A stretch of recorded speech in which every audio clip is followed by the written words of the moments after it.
तो चलिएगा क्लास को हम लोग स्टार्ट करते हैं, और आप लोगों से रिक्वेस्ट रहेगा, जो भी मेरे दोस्त क्लास को देख रहे हैं, बिल्कुल आप लोग क्लास को अंत तक देखोगे, और चैनल को सब्सक्राइब नहीं किए हो तो सब्सक्राइब कर लोगे, क्योंकि ये बहुत बहुत जो है इम्पोर्टेंट क्लास होगा आपके सुबह और शाम। पहला प्रश्न आपके सामने देख लो, बिहार के किस जिले में जो है सत्यार्थ जो है नामक डिजिटल जो है साक्षरता अभियान की शुरुआत की गई है। पहले नंबर प्रश्न के राइट उत्तर अगर आपको मालूम है तो टेस्ट के तौर पे हर एक प्रश्न का राइट उत्तर आप देने की कोशिश करो कमेंट बॉक्स में। जैसे टेस्ट दिया जाता है, आप समझ लो कि टेस्ट दे रहे हो, तो कहीं ना कहीं आपका मनोबल बढ़ेगा। बिहार के किस जिले में सत्यार्थ नामक डिजिटल जो है साक्षरता अभियान की शुरुआत की गई है?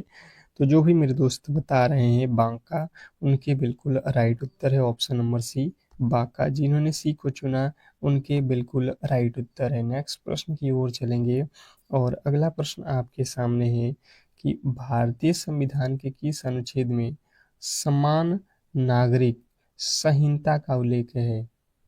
भारतीय संविधान के किस अनुच्छेद में समान नागरिक संहिता का उल्लेख है? Question number 2। दूसरे नंबर प्रश्न के जो राइट उत्तर है बताने की कोशिश कीजिए सभी लोग। क्वेश्चन नंबर 2 बताएंगे सभी लोग, भारतीय संविधान के किस अनुच्छेद में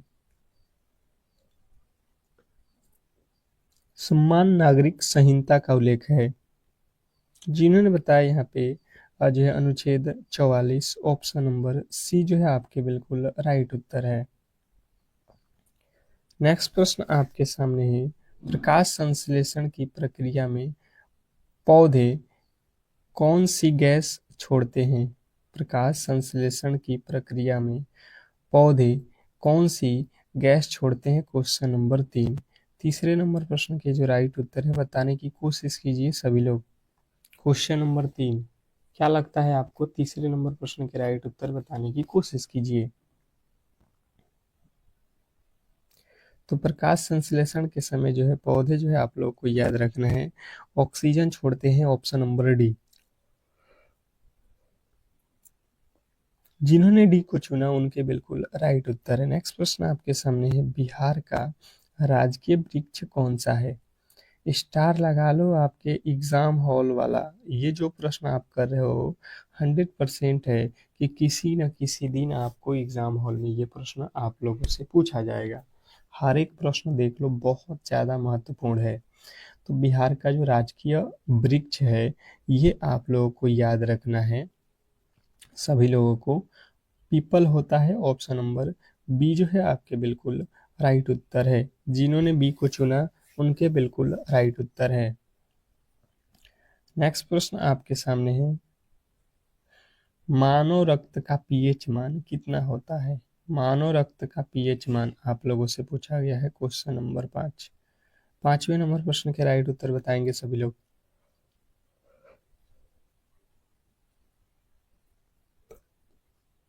तो देखिए मानव रक्त का पीएच मान 7.4 होता है, 7.4। अगर आपने ऑप्शन नंबर सी को चुना है तो बिल्कुल राइट उत्तर है। नेक्स्ट प्रश्न की ओर चलेंगे, और अगला प्रश्न है कि वर्ष 1857 के विद्रोह के दौरान बिहार में क्रांतिकारियों का जो है नेतृत्व किसने किया था?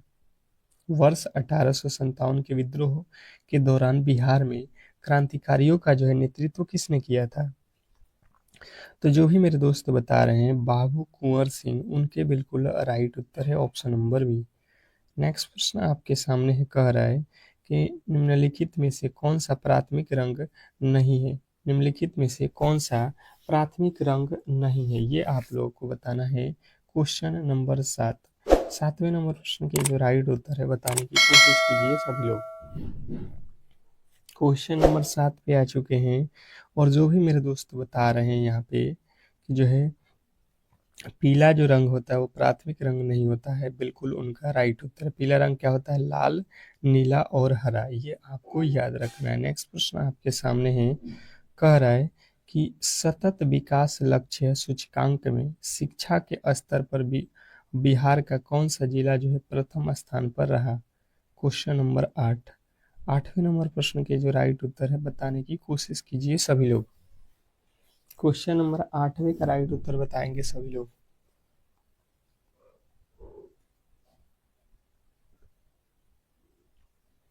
तो सतत विकास लक्ष्य सूचकांक में शिक्षा के स्तर पर बिहार का कौन सा जिला प्रथम स्थान पर रहा? तो आप लोगों का सीवान है। ऑप्शन नंबर सी जो है आप लोगों को बिल्कुल राइट उत्तर है। सीवान जिला से कौन कौन है यहाँ पे? सीवान जिला से कौन कौन है कमेंट बॉक्स में कमेंट करें, ठीक है। ये क्लास भी आप सीवान जिला से ही देख रहे हो, बहुत बहुत बधाई हो आपको। नेक्स्ट प्रश्न आपके सामने है। इंसुलिन का स्राव मानव शरीर के किस अंग से होता है? इंसुलिन का स्राव मानव शरीर के किस अंग से होता है बताएंगे। Question number 9।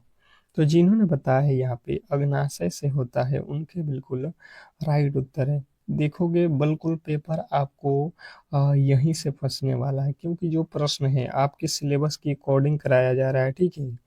बिहार के वर्तमान शिक्षा मंत्री कौन है? बिहार के वर्तमान में शिक्षा मंत्री कौन है?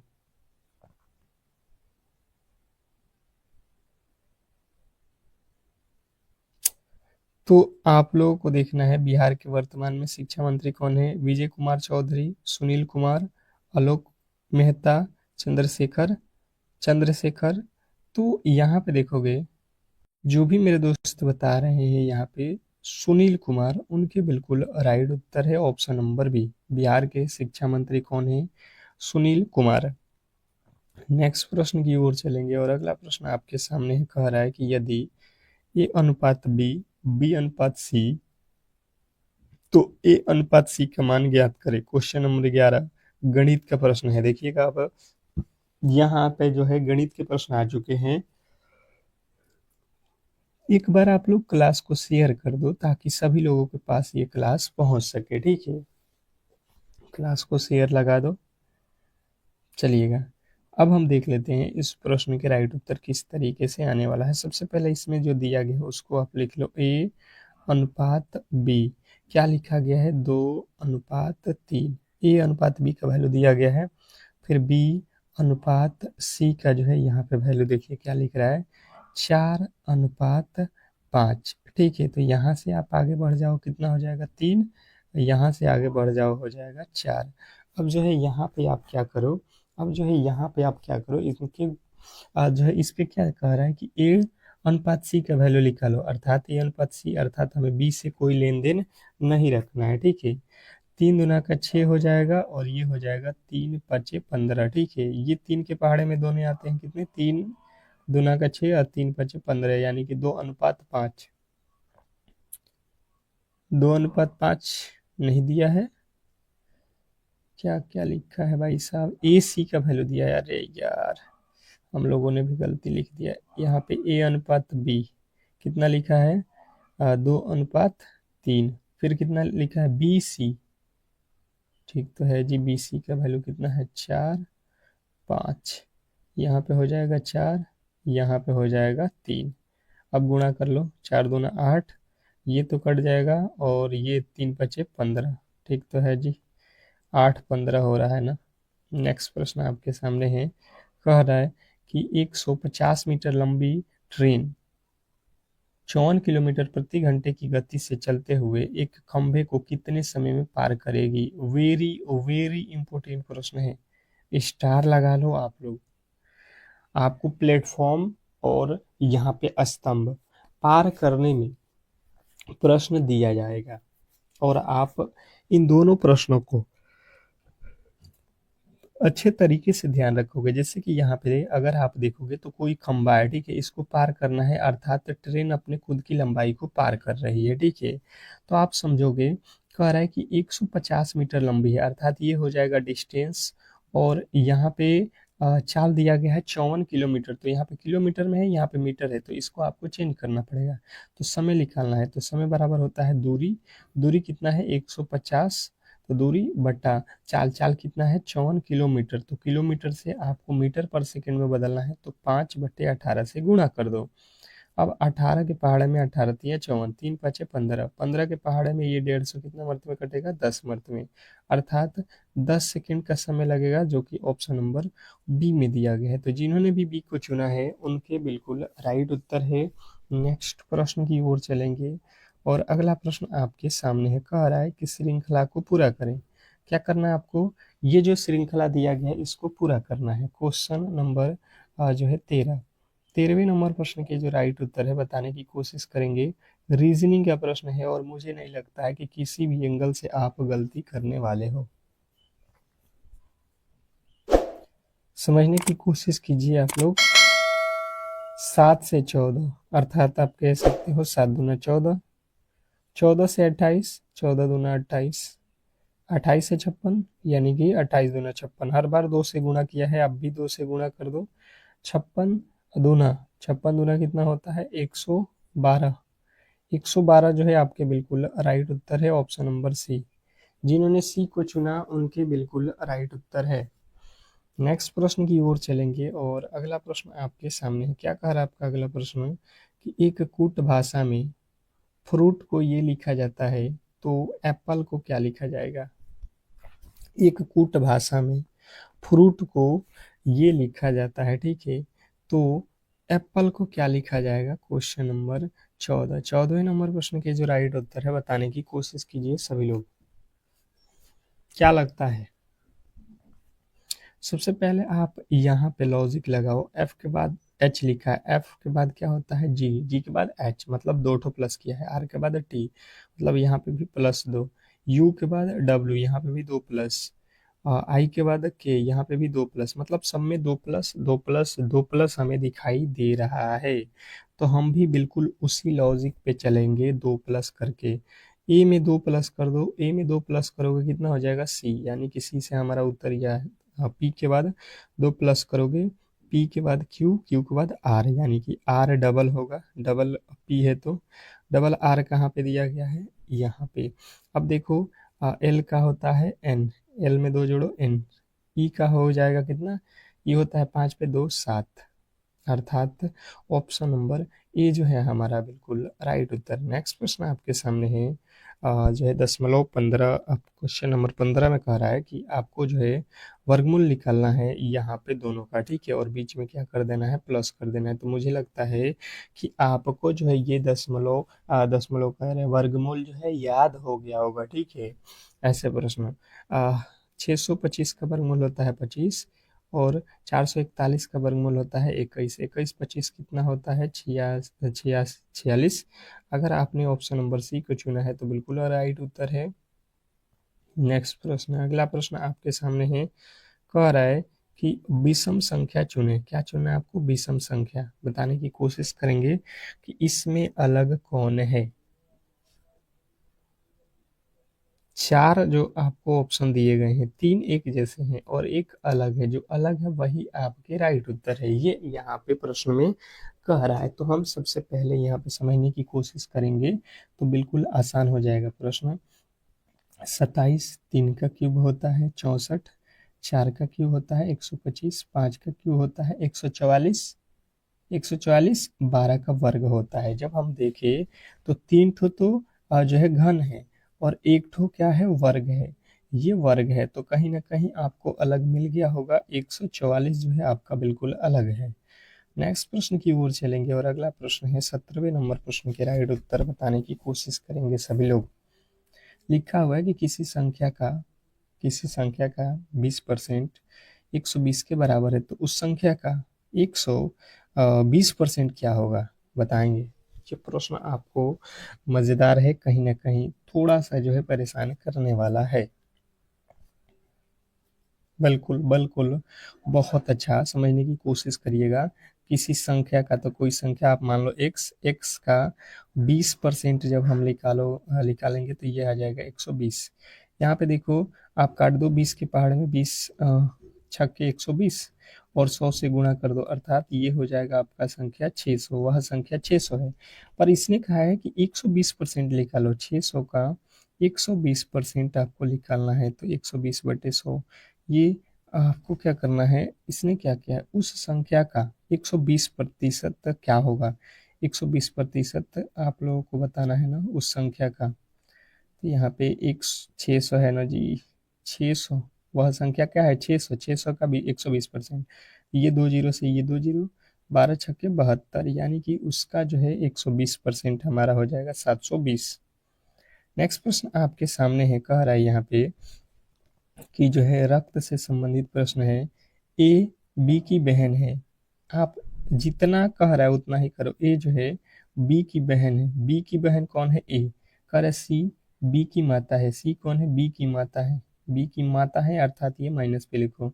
डी सी का पिता है, डी कौन है, डी सी का अब पिता कोई है, डी ये पिता है, ये जो है इसकी लड़की है। ए का डी से संबंध बताना है ए का।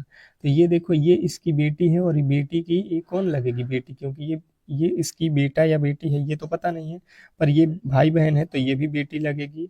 तो इस तरीके से आप देखोगे तो क्या कहोगे, इसकी बेटी और बेटी का बेटी क्या होता है, बेटी की बेटी पोती या नातिन। ऑप्शन नंबर बी जो है आपके बिल्कुल राइट उत्तर है। नेक्स्ट प्रश्न आपके सामने है कि इसमें जो है औसत आपको निकालना है, गणित के प्रश्न है, औसत आपको निकालना है। तो औसत बराबर क्या होता है, राशियों की योग बटा राशियों की संख्या, 10, 20, 30, 40, 50। ये दिया गया है आंकड़े का योग बटा जो है आप कितने संख्या है, 5, तो 5 कर लो। देख लो 50, 40, 90, 30, 120, 10, 40 और 150, 150 बटे 5, बिल्कुल राइट उत्तर हो जाएगा आपको 30। ऑप्शन नंबर बी जो है आपके बिल्कुल राइट उत्तर है। नेक्स्ट प्रश्न आपके सामने है कि लुप्त संख्या ज्ञात करना है। आपको क्या करना है, लुप्त जो है संख्या ज्ञात करना है, पद ज्ञात करना है। बताने की कोशिश कीजिए सभी लोग, बताने की कोशिश कीजिए सभी लोग। यहाँ पे क्या होने वाला है, क्वेश्चन नंबर 20 का राइट उत्तर। जैसे अगर आप समझने की कोशिश करोगे, ए और एक्स एक दूसरे के अपोज, ए और जेड एक दूसरे के अपोजिट हैं, उसी प्रकार बी वाई एक दूसरे के अपोजिट लिखा गया है। फिर सी एक्स एक दूसरे के अपोजिट है, मतलब पहला अक्षर का अपोजिट लास्ट वाला अक्षर लिख दिया है, हमें समझ में आ गया। पहले देखो ए बी सी के बाद डी, और डी का अपोजिट क्या होता है, डब्ल्यू। हम आसानी से निकाल सकते थे, थोड़े से जो है लॉजिकली यहाँ पे जो है आपको समझना था। अगला प्रश्न आपके सामने है, बिहार का महाबोधि मंदिर यूनेस्को की विश्व धरोहर सूची में कब शामिल किया गया था। बिहार का महाबोधि मंदिर यूनेस्को की विश्व धरोहर सूची में कब शामिल किया गया, ये आप लोगों को बताना है। तो जो भी मेरे दोस्त बता रहे हैं 2002 में, उनके बिल्कुल राइट उत्तर है। नेक्स्ट प्रश्न की ओर चलेंगे और अगला प्रश्न आपके सामने है, कह रहा है भारी जल का जो है रासायनिक सूत्र क्या है, भारी जल का रासायनिक सूत्र क्या है, बताएंगे। क्वेश्चन नंबर जो है आपके सामने 22, भारी जल का जो है रासायनिक नाम क्या है। तो जिन्होंने बताया D2O, उनके बिल्कुल राइट उत्तर है ऑप्शन नंबर बी। नेक्स्ट प्रश्न की ओर चलेंगे और अगला प्रश्न आपके सामने है, संविधान सभा के अस्थायी अध्यक्ष के रूप में किसे चुना गया था। संविधान सभा के अस्थायी अध्यक्ष के रूप में किसे चुना गया था। क्वेश्चन नंबर आपके सामने 23वें नंबर प्रश्न के जो राइट उत्तर है बताने की कोशिश कीजिए सभी लोग। तो जो भी मेरे दोस्त बता रहे हैं यहाँ पे doctor Sachitanand Sinha, option number B जो है आप लोगों के बिल्कुल राइट उत्तर है। नेक्स्ट प्रश्न की ओर चलेंगे और अगला प्रश्न आपके सामने है, पेनिसिलिन की खोज किसने की थी। पेनिसिलिन की खोज किसने की थी, बताएंगे। क्वेश्चन नंबर 24वें नंबर प्रश्न के राइट उत्तर बताएंगे, पेनिसिलिन की खोज किसने की थी। तो जो भी मेरे दोस्त बता रहे हैं यहाँ पे अलेक्जेंडर फ्लेमिंग, उनके बिल्कुल राइट उत्तर है ऑप्शन नंबर बी। नेक्स्ट प्रश्न आपके सामने है, कह रहा है कि बिहार के किस जिले में पायराइट्स का जो है विशाल भंडार पाया जाता है। बिहार के किस जिले में पायराइट्स का जो है विशाल भंडार पाया जाता है। तो जो भी मेरे दोस्त बता रहे हैं यहाँ पे रोहतास, उनके बिल्कुल राइट उत्तर है। नेक्स्ट प्रश्न आपके सामने है कि जो है वायुदाब वायु दाब मापने के लिए किस यंत्र का उपयोग किया जाता है? वायु दाब मापने के लिए किस यंत्र का उपयोग किया जाता है? तो जिन्हें बताया है बैरोमीटर, उनके बिल्कुल राइट उत्तर है। नेक्स्ट प्रश्न की ओर चलेंगे और अगला प्रश्न आपके सामने है। हाल ही में बिहार रत्न सम्मान से किसे जो है सम्मानित किया गया है? हाल ही में बिहार रत्न सम्मान से किसे सम्मानित किया गया है? Question number 27। 27वें नंबर प्रश्न का राइट उत्तर हो जाएगा Anand Kumar. Option number A जो है आप लोगों के बिल्कुल राइट उत्तर है। नेक्स्ट प्रश्न आपके सामने है कि टाइफाइड शरीर के किस अंग को मुख्य रूप से प्रभावित करता है? टाइफाइड शरीर के किस अंग को मुख्य रूप से प्रभावित करता है? क्वेश्चन नंबर जो है 28वें नंबर प्रश्न के राइट उत्तर आपको याद रखना है आंत। ऑप्शन नंबर जिन्होंने भी सी को चुना उनके बिल्कुल राइट उत्तर है। नेक्स्ट प्रश्न की ओर चलेंगे और अगला प्रश्न आपके सामने है। कह रहा है यहाँ पे कि जो है पंचायती राज व्यवस्था सबसे पहले किस राज्य में लागू की गई थी? Question number 29। फिर से कह रहा हूँ कि जो भी मेरे दोस्त मेरे से नहीं जुड़े हैं तो जुड़ जाइए, क्योंकि ये क्लासेस सुबह और शाम डेली अब जो है आप लोगों को चलने वाला है, क्योंकि अब आपके एग्जाम हॉल में 15 से भी कम दिन का समय बचा हुआ है, ये भी आप जान लो। ठीक है, और अब जो है आपका एडमिट कार्ड भी आ जाएगा, तो बिल्कुल आपको पता भी चल जाएगा कब आपका एग्जाम है। तो पंचायती राज जो है सबसे पहले राजस्थान में लगा हुआ था, आपको याद रखना। अगला प्रश्न आपके सामने है। निम्नलिखित में से कौन सी गैस ग्रीन हाउस गैस नहीं है? निम्नलिखित में से कौन सी गैस ग्रीन हाउस गैस नहीं है? Question number 30। 30वें नंबर प्रश्न के राइट उत्तर बताने की कोशिश करेंगे। तो जो भी मेरे दोस्त बता रहे हैं नाइट्रोजन, उनके बिल्कुल राइट उत्तर है ऑप्शन नंबर सी। जिन्होंने सी को चुना उनके बिल्कुल राइट उत्तर है। नेक्स्ट प्रश्न की ओर चलेंगे और अगला प्रश्न आपके सामने है। कह रहा है आपका अगला प्रश्न कि जो है एक आयताकार बगीचे की लंबाई उसकी चौड़ाई से 4 मीटर अधिक है। यदि बगीचे का परिमाप 40 मीटर है तो बगीचे की जो है लंबाई क्या होगी? Question number 31। 31वें नंबर प्रश्न के जो राइट उत्तर है बताने की कोशिश करेंगे। 31वें नंबर प्रश्न के राइट उत्तर बताने की कोशिश कीजिए सभी लोग। तो सबसे पहले आपको यहाँ पे देखना होगा कि परिमाप होता क्या है। तो देखिए परिमाप बराबर, आपको फॉर्मूला याद रखना पड़ेगा। परिमाप बराबर होता है 2 इंटू एल प्लस बी, यही तो होता है। बिल्कुल होता है। यहाँ पे परिमाप दिया है 40 और यहाँ पे दे रहा है हम लोगों के लिए कितना, चौड़ाई दिया है ना, लंबाई हमें पता नहीं है, चौड़ाई दिया है यहाँ पे कितना 4। 4 रख लो, ये 2 के पहाड़े में कितना, 4 2 के पहाड़े में 20, और इधर बच जाएगा लंबाई और प्लस का 4, ये 4 इधर ला दो, तो 20 में से 4 माइनस कर दोगे तो एल का वैल्यू निकल जाएगा 16। 16 मीटर जो है आपके बिल्कुल राइट उत्तर है। मुझे लगता है कि किसी भी एंगल से आप गलती नहीं करोगे, फॉर्मूले आपको याद होने चाहिए। नेक्स्ट प्रश्न आपके सामने है। कह रहा है कि यदि किसी वस्तु का विक्रय मूल्य 500 रुपया है और लाभ 125% है तो वस्तु का क्रय मूल्य क्या होगा? Question number 32। 32वें नंबर प्रश्न के जो राइट उत्तर है बताने की कोशिश करेंगे। Question number 32। 32वें नंबर प्रश्न के राइट उत्तर आपको बताना है। 500 रुपया है और उस पे 25% के लाभ हमें जो है कमाना है, तो वस्तु को नहीं, किसी वस्तु को 500 रुपये में बेच दिया गया है, ठीक है, तो 25% का लाभ हमें प्राप्त हुआ है। अर्थात अगर हमारे पास 100 रुपया था तो इसको जो है हम 125 में बेच रहे हैं, यानी कि 125 में बेचे हैं तो हमें जो है फायदा हो गया है 25% का। तभी तो होगा 100 का सामान जब 125 में बेचेंगे। तो हम खरीदे कितने में है? 100 में, तो हमें 100 वाला ही वस्तु का वैल्यू निकालना है, तो 100/125। 100 के 5 के पहाड़े में 25 के पहाड़े में 25 चौका 100, 25 बचे, ये 5 के पहाड़े में 100 मर्द में, तो यहाँ पे 100 गुणे 4, 400 जो है रुपये आपके बिल्कुल राइट उत्तर है ऑप्शन नंबर बी। जिन्होंने बी को चुना है उनके बिल्कुल राइट उत्तर है। नेक्स्ट प्रश्न की ओर चलेंगे और अगला प्रश्न आपके सामने है। नेक्स्ट प्रश्न आपके सामने कह रहा है यहाँ पे कि जो है 800 रुपये की राशि पर 5% वार्षिक साधारण ब्याज की दर से 3 वर्ष का ब्याज कितना होगा? Question number 33। 33वें नंबर प्रश्न के राइट उत्तर बताने की कोशिश कीजिए सभी लोग। 33वें नंबर प्रश्न के राइट उत्तर बताने की कोशिश कीजिए सभी लोग।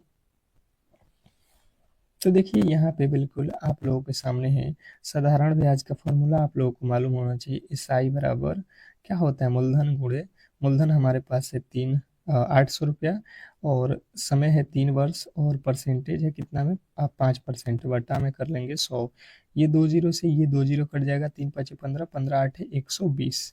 120 रुपया जो है आप लोगों का ब्याज हो जाएगा, जो कि ऑप्शन नंबर बी में दिया गया है। नेक्स्ट प्रश्न आपके सामने है, कह रहा है कि जो है x square minus 5x plus 6 समीकरण में मूल जो है क्या होंगे। तो मूल का अर्थ होता है, अर्थात इसमें x का वैल्यू आपको निकालना है। तो आप इसको गुणनखंड विधि से भी निकाल सकते हो और इसको जो है आप फॉर्मूले से भी निकाल सकते हो। जिस तरीके से आपको आता है उस तरीके से, हम तो फॉर्मूले से निकालते हैं, गुणनखंड से निकालते हैं, आसान हो जाएगा। ये 6 को ऐसा तोड़ो कि 5 हो जाएगा, तो 3 एक में 3 दूना का 6, यही तो होगा। इसके वर्गमूल निकाल रहे हैं तो ये 5 है, 5 को ऐसा तोड़ो कि 6 हो जाए और 3 2 5 भी हो गया। यहाँ से x कॉमन करेंगे तो ये हो जाएगा 3, ये हो जाएगा 2 कॉमन करेंगे तो x माइनस 3, अर्थात एक हो जाएगा x माइनस 2 बराबर 0। तो x का वैल्यू निकालोगे तो 2 हो जाएगा और एक हो जाएगा x माइनस 3 बराबर 0, तो x का वैल्यू 3। अब देख लो 2 3 कहाँ पे दिया गया है, प्लस वाला बिल्कुल राइट उत्तर है ऑप्शन नंबर बी।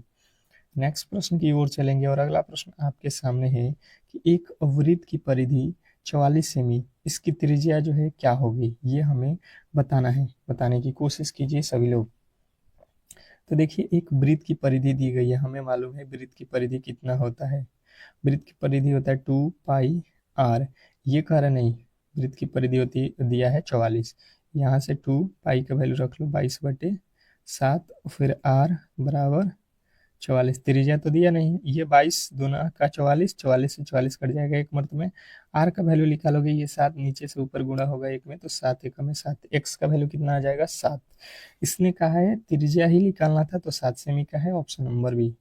नेक्स्ट प्रश्न आपके सामने है, कह रहा है कि यदि अर्थ को ये लिखा जाता है तो हर्ट को ये लिखा जाता है, तो टीयर को क्या लिखा जाएगा। देखिए दो जो है लॉजिक आपको ऊपर दिए गए हैं और अगर आप देखोगे तो आपको जो है ई को लिख रहा है, ई को लिख रहा है 8, ए को लिख रहा है 2, आर को लिख रहा है, मतलब इसके अकॉर्डिंग अपने अकॉर्डिंग लिखा हुआ है। तो हम भी इसी के अकॉर्डिंग चलते हैं। टी का कोड यहाँ से निकालो कितना है 5, पर यहाँ पे तो 5 दिया नहीं है। टी का कोड यहाँ से देखोगे 8 है, टी का कोड यहाँ पे अलग दे रहा है जी। यहाँ पे आप देखोगे पहला तो टी, ई का कोड चेक करो, ई का कोड यहाँ पे 8 है, ई का कोड 8 दे नहीं रहा है जी। ई का कोड, ई का कोड यहाँ पे कितना है 5 है, यहाँ पे तो 5 दे रहा है जी। टी का कोड अगर यहाँ से ले रहे हैं, ठीक है 8 ई का 5, ठीक है 8 ई का 5, ये गलत ये गलत, ये वाला लॉजिक से नहीं, ये जो है गलत लिखा हुआ है, ठीक है यहाँ पे टाइपिंग एरर है। अब ए का कोड, ए का कोड यहाँ से रख लो कितना है 1, यानी कि ये भी गलत। आप देख लो ऑप्शन नंबर ए जो है बिल्कुल राइट उत्तर है। नेक्स्ट प्रश्न आपके सामने है कि एक व्यक्ति अपने घर से उत्तर की ओर 5 किलोमीटर चलता है, फिर बाएं मुड़ता है और 3 किलोमीटर चलता है, फिर जो है दोबारा बाएं मुड़ता है और 5 किलोमीटर चलता है। अब वह अपने घर से कितनी दूरी पे है, ये आप लोगों को बताना है। आप सिंपल तरीके से देख लो, दिशा तो आपको मालूम होगा, बिल्कुल हम चलते हैं। सबसे पहले देखो किधर चलना है, उत्तर, अर्थात ऊपर क्या हो, ऊपर की तरफ चलोगे तो उत्तर होता है। 5 किलोमीटर चल गए, फिर आपको क्या हम मुड़ना है बाएं, बायां अर्थात इधर मुड़ोगे, कितना चलोगे 3 किलोमीटर, ठीक है 3 किलोमीटर चलोगे और फिर दोबारा जो है बाएं मुड़ना है, फिर से बाएं मुड़ना है, अर्थात बायां नीचे हो जाएगा और 5 किलोमीटर चलना है, तो 5 चल जाओ। अब घर से कितनी दूरी पे हो, घर यहाँ पे है और आप यहाँ पे हो, तो ये कितनी दूरी होगी, ऊपर 3 है तो नीचे भी 3 है, अर्थात ऑप्शन नंबर ए जो है बिल्कुल राइट उत्तर है। नेक्स्ट प्रश्न की ओर चलेंगे और अगला प्रश्न कह रहा है विषम को चुने। विषम चुनना है हमें, मतलब अलग चुनना है। तो आप देख लो यहाँ पे सबसे पहले ये जो है 11 का वर्ग है, ये 13 का वर्ग है और ये जो है 14 का वर्ग है, ये जो है 15 का वर्ग है, ये तो सभी के सभी वर्ग है। तो हमें तो अलग चुनना है, तो अलग कौन सा है ये हमें बताना है। बताने की कोशिश कीजिए अलग कौन सा है। आप क्या कहोगे, आप कहोगे कि ये जो संख्याएं देख रहे हो 11, 13 और 15, ये क्या है? विषम संख्या। क्या है? विषम संख्या। जबकि 14 क्या होता है? सम संख्या होता है। तो ऑप्शन नंबर सी जो है आपका बिल्कुल राइट उत्तर है। नेक्स्ट प्रश्न आपके सामने है, श्रृंखला को पूरा करें। क्या करना है आपको? श्रृंखला को पूरा करना है, ठीक है। देखो 100 से हो गया 90 मतलब -10, 90 से 70 मतलब -20, और 70 से 40 यानी कि -30। तो इसके आगे हम कितना माइनस करेंगे? 40। 40 में से 40 जाएगा, जीरो जो है हमारा बिल्कुल राइट उत्तर है। नेक्स्ट प्रश्न आपके सामने है कि मोची का संबंध चमड़ा से है तो दर्जी का संबंध किससे है? ये आज का जो है होमवर्क क्वेश्चन है, एनालॉजी का क्वेश्चन है। सभी लोगों के राइट उत्तर कमेंट बॉक्स में आना चाहिए। और जो भी मेरे दोस्त मेरे क्लास को लाइक नहीं किए हैं तो लाइक करके और चैनल को सब्सक्राइब करके रख लो। मिलते हैं नेक्स्ट क्लास में, तब तक के लिए धन्यवाद। कि परख क्या है जिसमें नई शिक्षा नीति 2020 के तहत स्थापित किया गया है? क्वेश्चन नंबर पहला। पहले नंबर प्रश्न के जो राइट उत्तर है बताने की कोशिश कीजिए कि क्या होने वाला है, बताइएगा। परख क्या है, बताइएगा। परख क्या है आपको मालूम है तो कमेंट बॉक्स में बताते चलिए। नहीं मालूम है तो आपको हर एक प्रश्न बेहतर तरीके से याद करते चलना है। परख अर्थात एक राष्ट्रीय मूल्यांकन केंद्र है। ऑप्शन नंबर बी जो है आपका बिल्कुल राइट उत्तर है। परख एक राष्ट्रीय मूल्यांकन केंद्र है, ऑप्शन नंबर बी। नेक्स्ट प्रश्न आपके सामने है, कोहल वर्ग के अनुसार नैतिक विकास की जो है कितनी अवस्थाएं हैं? Question number 2। दूसरे नंबर प्रश्न के जो राइट उत्तर है बताने की कोशिश कीजिए सभी लोग। क्वेश्चन नंबर दूसरे का राइट उत्तर क्या होने वाला है? कोहल वर्ग के अनुसार नैतिक विकास की कितनी अवस्थाएं होती हैं? क्वेश्चन नंबर दूसरा। दूसरे नंबर प्रश्न के राइट उत्तर बताने की कोशिश कीजिए सभी लोग।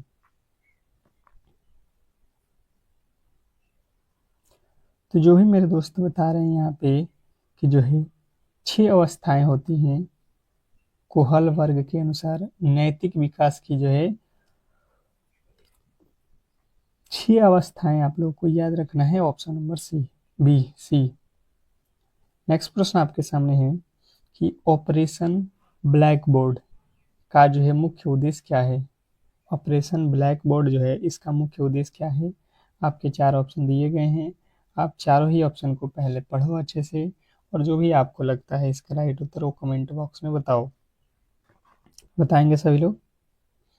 ऑपरेशन ब्लैक बोर्ड का जो मुख्य उद्देश्य क्या है? तो आपको समझना है यहाँ पे कि जो है ये आप लोग को देखिएगा, प्राथमिक विद्यालयों में न्यूनतम आवश्यकताएं सुविधाएं सुनिश्चित करना। ऑप्शन नंबर बी जो है आपके बिल्कुल राइट उत्तर है। नेक्स्ट प्रश्न आपके सामने है, कह रहा है यहाँ पे कि बिहार का कौन सा जिला शहद के उत्पादन के लिए सेंटर ऑफ एक्सीलेंस के रूप में विकसित किया जा रहा है? Question number 4।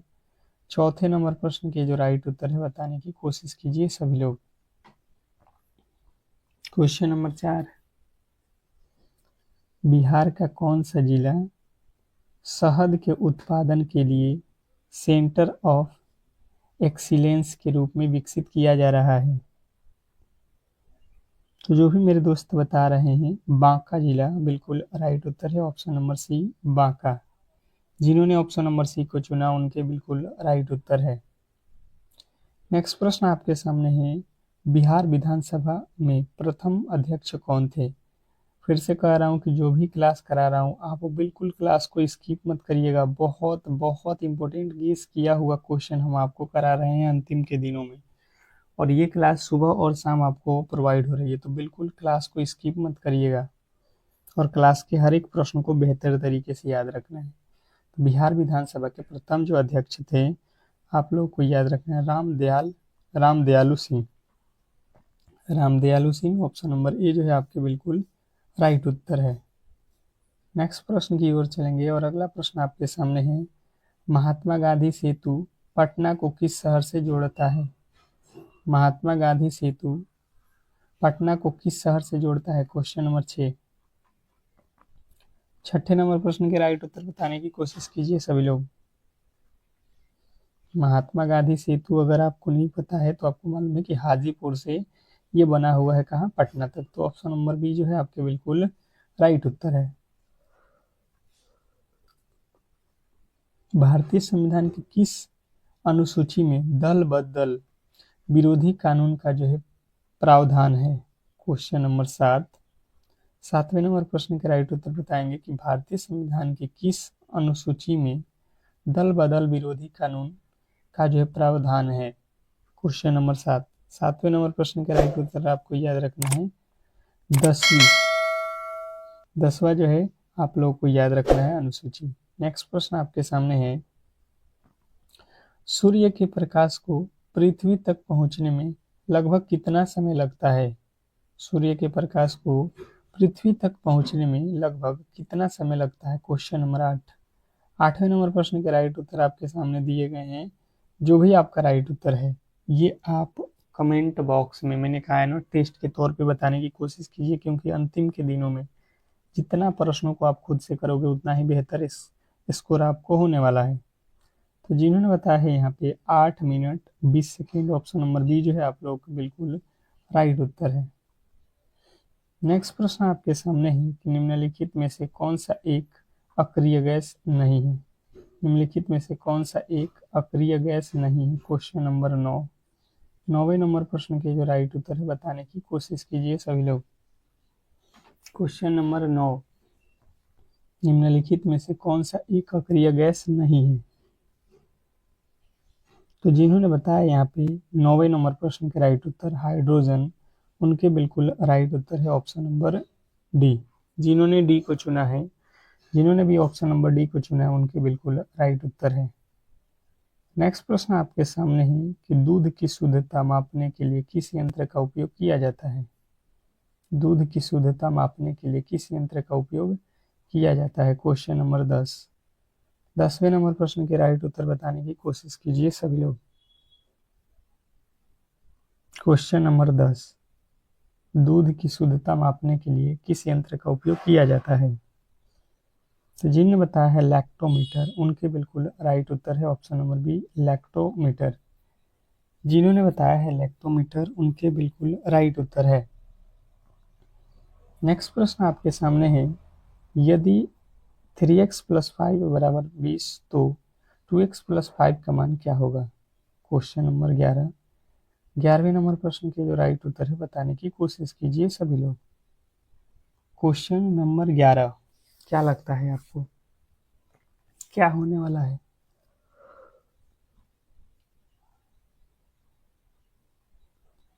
बताएंगे सभी लोग। गणित का प्रश्न है और आपको बेहतर तरीके से समझना है। यहाँ पे क्या दिया है, 3x + 5 = जो है 20।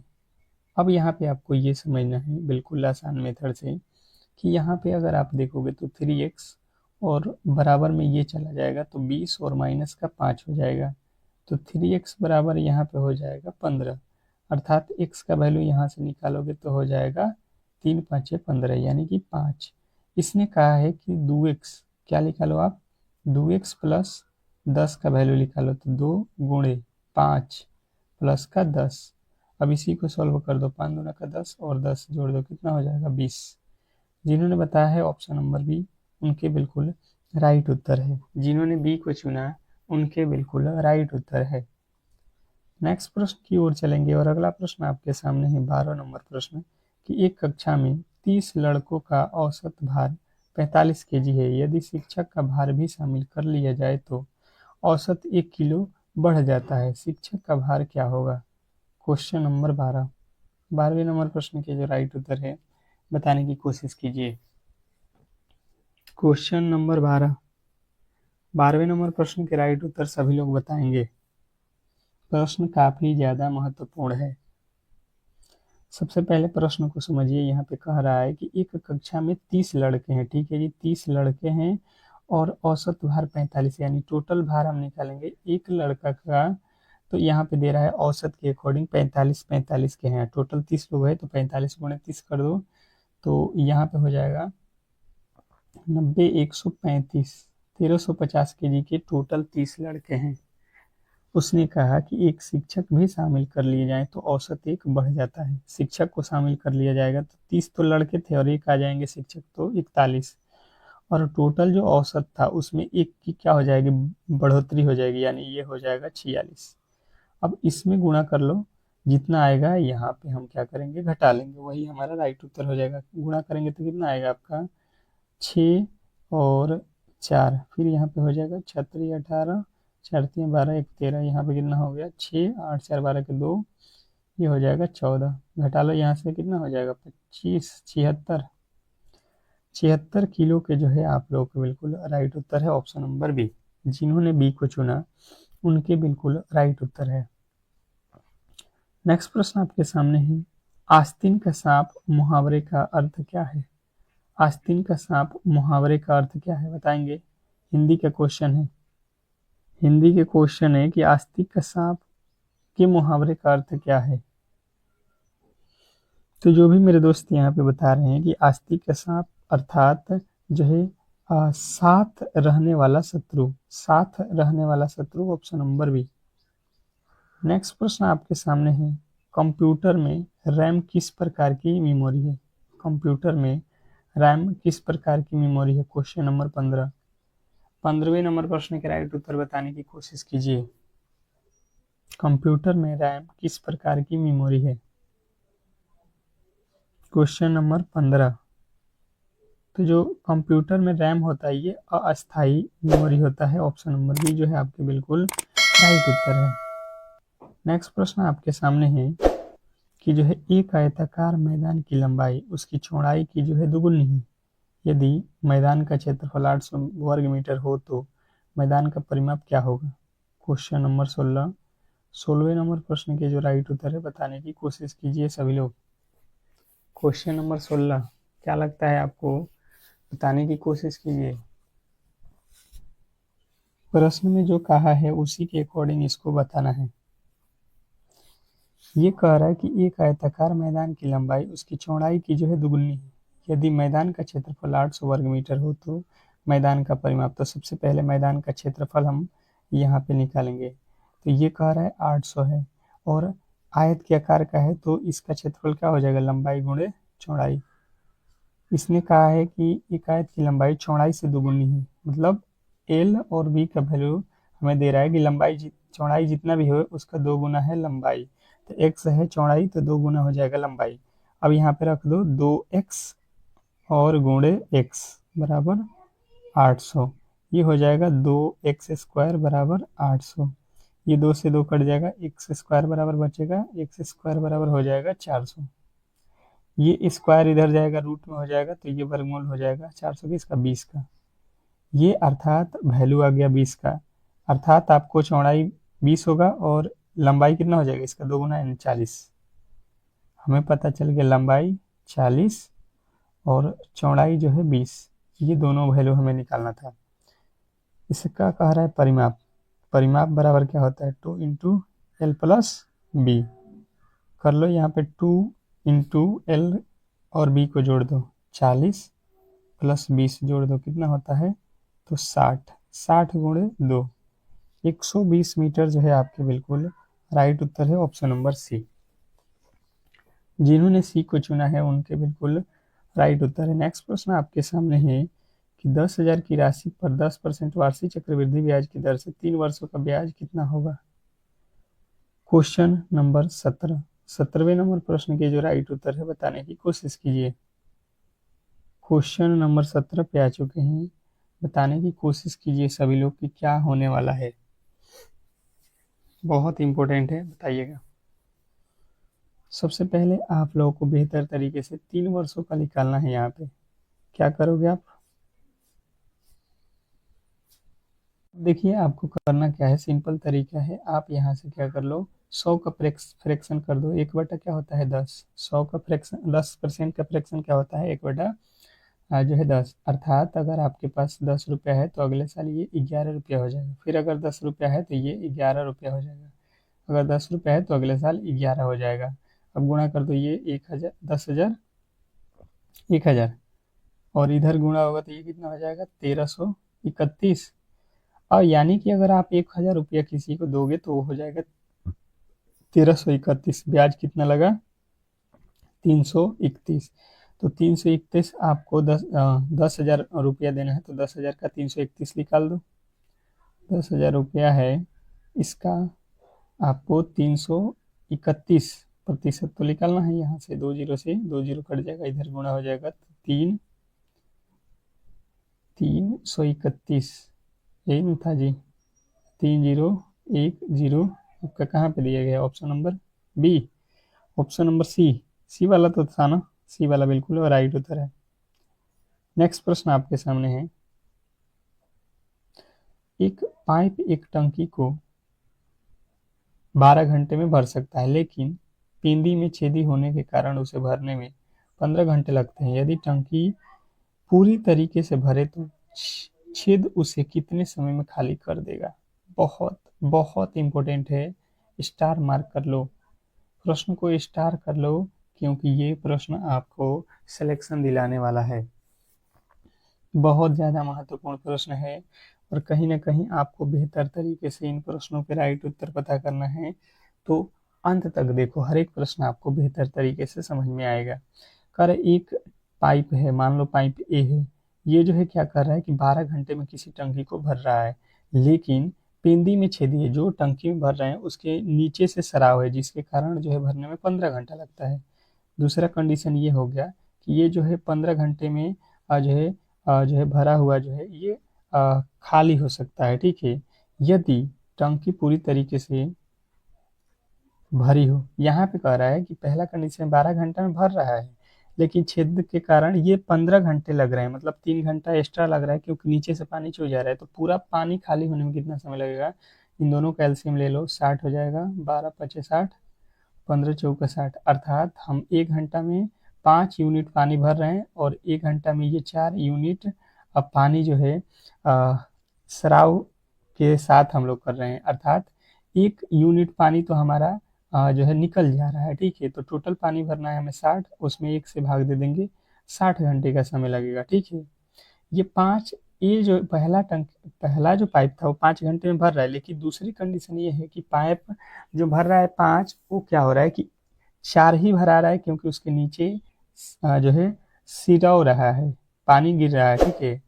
तो इसलिए आपको यहाँ पे माइनस करना था। अगला प्रश्न है, श्रृंखला को पूरा करें। जो श्रृंखला दिया गया है इसमें जो है वाट के स्थान पे कौन सी संख्या आने वाली है, ये हमें बताना है।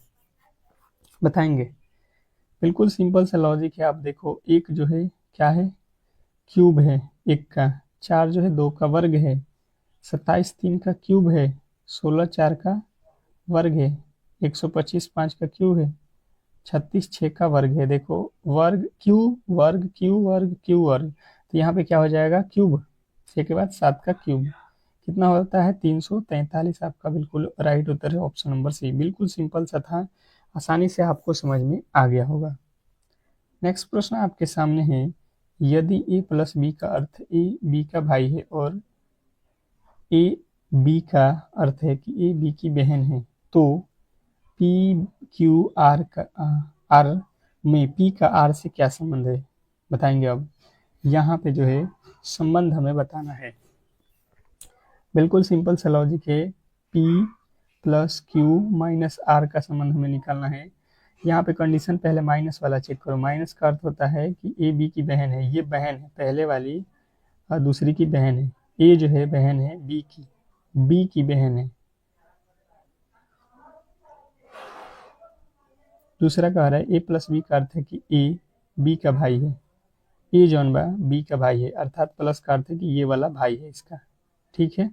अब यहाँ पे देखो, कह रहा है आर से, तो आर यहाँ पे इससे जो है पी को बताना है, तो ये इसकी कौन है, बहन, और बहन का ये कौन है, भाई। तो बहन का भाई कौन होता है, बहन का भाई कौन होता है, भाई होता है। आप सिंपल तरीके से बना सकते हैं, इसमें कहीं से भी आपको गड़बड़ी नहीं करना है, ठीक है। नेक्स्ट प्रश्न की ओर चलेंगे और अगला प्रश्न है, मिड डे मील योजना का नाम बदलकर अब क्या रख दिया गया है? मिड डे मील योजना का अब नाम बदलकर क्या रख दिया गया है, बताइएगा। तो मिड डे मील योजना का अब नाम जो है बदल दिया गया है, पीएम पोषण शक्ति निर्माण जो है रखा गया है, पीएम पीएम पोषण शक्ति निर्माण, ऑप्शन नंबर ए। नेक्स्ट प्रश्न आपके सामने है, बिहार में साइकिल योजना के तहत कक्षा 9 की जो है छात्राओं को दी जाने वाली राशि अब कितनी कर दी गई है। क्वेश्चन आपके सामने है 22वें नंबर प्रश्न के जो राइट उत्तर है बताने की कोशिश कीजिए कि बिहार में साइकिल योजना के तहत जो है कक्षा 9 के छात्रों को दी जाने वाली जो है राशि अब कितनी कर दी गई है। तो जिन्होंने बताया है यहाँ पे 3000 रुपये, उनके बिल्कुल राइट उत्तर है। नेक्स्ट प्रश्न आपके सामने है, ब्लूम का वर्गीकरण मुख्य रूप से किससे संबंधित है। ब्लूम का वर्गीकरण मुख्य रूप से किससे संबंधित है। Question number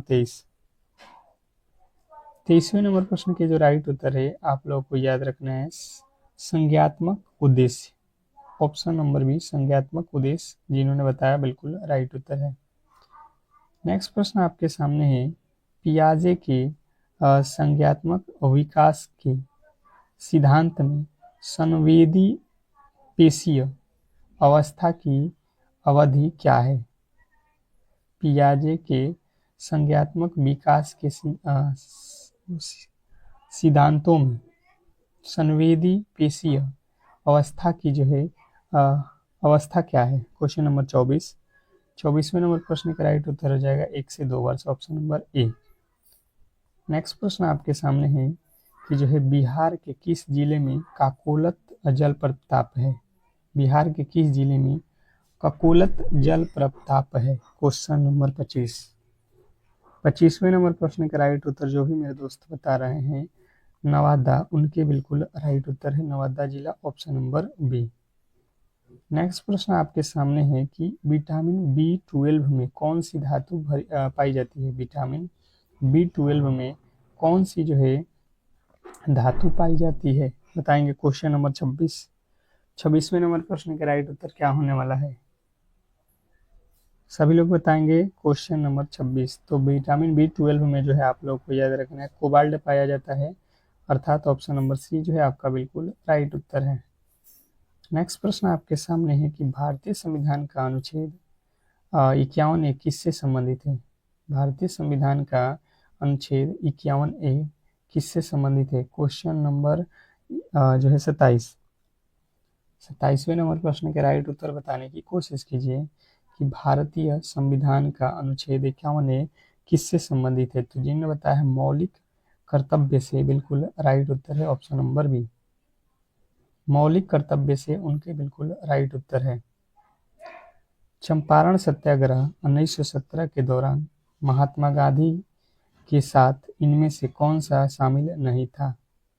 question number 28वें number प्रश्न के राइट उत्तर बताएंगे सभी लोग। चंपारण सत्याग्रह के दौरान महात्मा गांधी के साथ इनमें से कौन शामिल नहीं थे। तो जिन्होंने बताया सरदार पटेल, उनके बिल्कुल राइट उत्तर है ऑप्शन नंबर सी सरदार पटेल। अगला प्रश्न आपके सामने है, कंप्यूटर में BIOS का पूर्ण रूप क्या है। कंप्यूटर में आपको बताना है BIOS का पूर्ण रूप क्या है। क्वेश्चन नंबर आपके सामने 29वें नंबर प्रश्न का राइट उत्तर जिन्होंने बताया है 29वें नंबर प्रश्न का राइट उत्तर जिन्होंने बताया है यहाँ पे कि बेसिक इनपुट आउटपुट सिस्टम, उनके बिल्कुल राइट उत्तर है। नेक्स्ट प्रश्न आपके सामने है, कह रहा है कि बिहार में शराबबंदी कानून किस वर्ष लागू किया गया था। बिहार में शराबबंदी कानून किस वर्ष लागू किया गया था। क्वेश्चन नंबर 30वें नंबर प्रश्न का राइट उत्तर आप लोग को बताना है, बिहार में शराबबंदी कानून किस वर्ष लागू किया गया था। तो ये 2016 में लागू किया गया था, ऑप्शन नंबर सी जो है आपके बिल्कुल राइट उत्तर है। बिहार के किस जिले में राज्य का दूसरा जो है बाघ अभ्यारण्य स्थापित करने की घोषणा 2025-26 में की गई है। क्वेश्चन नंबर 31 कि बिहार के किस जिले में राज्य का दूसरा बाघ अभ्यारण्य स्थापित करने की घोषणा की गई है। तो जो भी मेरे दोस्त बता रहे हैं यहाँ पे कैमूर जिला, उनके बिल्कुल राइट उत्तर है ऑप्शन नंबर बी कैमूर जिला। जिन्होंने बी को चुना उनके बिल्कुल राइट उत्तर है। अगला प्रश्न है, पद्म पुरस्कार 2026 में बिहार की किस हस्ती को कला क्षेत्र के रूप में पद्म श्री से सम्मानित किया गया है? पद्म पुरस्कार 2026 में बिहार की किस हस्ती को कला क्षेत्र में पद्म श्री से सम्मानित किया गया है? तो जो भी मेरे दोस्त बता रहे हैं यहाँ पे शारदा सिन्हा उनके बिल्कुल राइट उत्तर है। नेक्स्ट प्रश्न आपके सामने है कि जो है बिहार के किस शहर में बालू टावर का निर्माण किया गया है जो महात्मा गांधी को जो है वह समर्पित है? बिहार के किस शहर में बापू टावर का निर्माण किया गया है जो महात्मा गांधी को समर्पित है? तो जिन्होंने बताया यहाँ पे पटना बिल्कुल राइट उत्तर है, ऑप्शन नंबर बी। नेक्स्ट प्रश्न आपके सामने है कि हाल ही में बिहार शिक्षक विभाग द्वारा जारी आंकड़ों के अनुसार राज्य का जो है ड्रॉप आउट रेट कम करने के लिए कौन सा ऐप लॉन्च किया गया है? क्वेश्चन नंबर 34वें नंबर प्रश्न का राइट उत्तर आपको याद रखना है ई शिक्षा कोष। ई शिक्षा कोष आपका बिल्कुल राइट उत्तर है, ऑप्शन नंबर ए। नेक्स्ट प्रश्न आपके सामने है कि वर्ष 2026 में G20 शिखर सम्मेलन की मेजबानी कौन सा देश कर रहा है? क्वेश्चन नंबर 35 कि वर्ष 2026 में G20 शिखर सम्मेलन की मेजबानी कौन सा देश कर रहा है? तो आपको याद रखना है संयुक्त राज्य अमेरिका USA कर रहा है, ऑप्शन नंबर सी जो है आपके बिल्कुल राइट उत्तर है। नेक्स्ट प्रश्न आपके सामने है परोपकार शब्द में कौन सी संधि है? परोपकार शब्द जो है इसमें संधि बताना है, क्वेश्चन नंबर 36। हिंदी के प्रश्न है, बताने की कोशिश कीजिए सभी लोग। परोपकार में संधि विच्छेद करना है, तो परोपकार का संधि विच्छेद करोगे तो क्या हो जाएगा? पर प्लस उपकार, पर प्लस उपकार अर्थात गुण संधि हो जाएगा, पर प्लस उपकार अर्थात गुण संधि। नेक्स्ट प्रश्न आपके सामने है कि पीताम्बर शब्द में कौन सा समास है? पीताम्बर, पीताम्बर में कौन सा समास? यहाँ पे समास बताना है, उसके पहले संधि पूछा गया था। तो पीताम्बर का जब संधि विच्छेद करोगे तो क्या हो जाएगा? पीला है अंबर जिसका, अर्थात किसको बोला जाता है? कृष्ण जी को, कृष्ण जी को बोला जाता है। तो कृष्ण जी अर्थात भगवान, यानी कि बहुब्रीहि समास हम लोग बोल रहे हैं कुछ और उसका मीनिंग कुछ विशेष निकलता है, अलग निकलता है, तो ये बहुब्रीहि में जाता है। जैसे जितने भी देवताओं के नाम है सब बहुब्रीहि में आते हैं। अंधे की लकड़ी मुहावरे का सही अर्थ क्या है? अंधे की लकड़ी मुहावरे का सही अर्थ क्या है? तो अंधे की लकड़ी अर्थात एकमात्र सहारा, ऑप्शन नंबर बी जो है आपके बिल्कुल राइट उत्तर है। अगला प्रश्न है निम्नलिखित में से कौन सा शब्द शुद्ध है? निम्नलिखित में से कौन सा शब्द शुद्ध है? क्वेश्चन नंबर 39वें नंबर प्रश्न के राइट उत्तर बताएंगे। निम्नलिखित में से कौन सा शब्द शुद्ध है? तो जिन्होंने बताया यहाँ पे कि जो है उज्जवल जो लिखा गया डबल ज आपको वह में से बिल्कुल राइट उत्तर है। नेक्स्ट प्रश्न आपके सामने है अस्थावर का विलोम शब्द क्या होगा? अस्थावर का विलोम शब्द, क्वेश्चन नंबर 40वें नंबर प्रश्न के राइट उत्तर बताएंगे। अस्थावर का विलोम शब्द क्या होता है? तो जिन्होंने बताया है जंगम, उनके बिल्कुल राइट उत्तर है, ऑप्शन नंबर सी। नेक्स्ट प्रश्न की ओर चलेंगे और अगला प्रश्न है एक समांतर चतुर्भुज के विकर्ण की लंबाई 24 सेमी और 10 सेमी है, इसका समांतर चतुर्भुज का परिमाप क्या होगा? क्वेश्चन नंबर 41वें नंबर प्रश्न के जो राइट उत्तर है बताने की कोशिश कीजिए सभी लोग। 41वें नंबर प्रश्न का राइट उत्तर क्या होने वाला है? तो सबसे पहले फॉर्मूले आप लोगों को मालूम होना चाहिए। समांतर चतुर्भुज का जो है भुजा क्या होता है? भुजा निकालने का फॉर्मूला, पहले समांतर चतुर्भुज के भुजा निकालेंगे, दो विकर्ण दिया गया है तो भुजा होता है d/2 अर्थात पहला विकर्ण क्या आधा कर दो यानी 12 का स्क्वायर प्लस d2 यानी कि विकर्ण 2 का आधा कर दो तो 10 है तो इसका 5। अब इसको आप जो कर लो, कितना आ जाएगा? 144 प्लस 25, ये कितने हो जाएंगे? ये हो जाएगा आपका 69। 100 ये होता है किसका वर्गमूल? 13 का, यानी भुजा हमें मिल गया 13। तो जब इसका परिमाप निकालेंगे तो किसी भी चीज का परिमाप क्या होता है? सभी भुजाओं का योग, परिमाप यही तो होता है ना।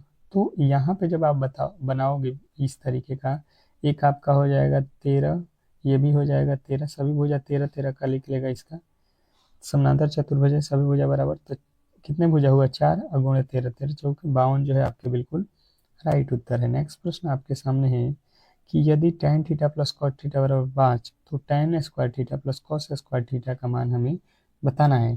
तो आज का ये जो है क्लास हम लोग यहीं पे समाप्त करेंगे और चाहेंगे कि इस क्लास का जो है इस प्रश्न का जो है राइट आंसर सभी लोग कमेंट बॉक्स में देंगे। आज का जो है ये आप लोगों के लिए क्वेश्चन है होमवर्क के तौर पे। सभी लोग जो है इस प्रश्न के राइट उत्तर बताएंगे। एक बार क्लास को लाइक नहीं किए हैं तो लाइक कर लो, चैनल को सब्सक्राइब करो, क्योंकि हर एक प्रश्न आपके लिए महत्वपूर्ण ही अब कराया जाएगा अंतिम के दिनों में। तो मिलते हैं नेक्स्ट क्लास में, तब तक के लिए धन्यवाद।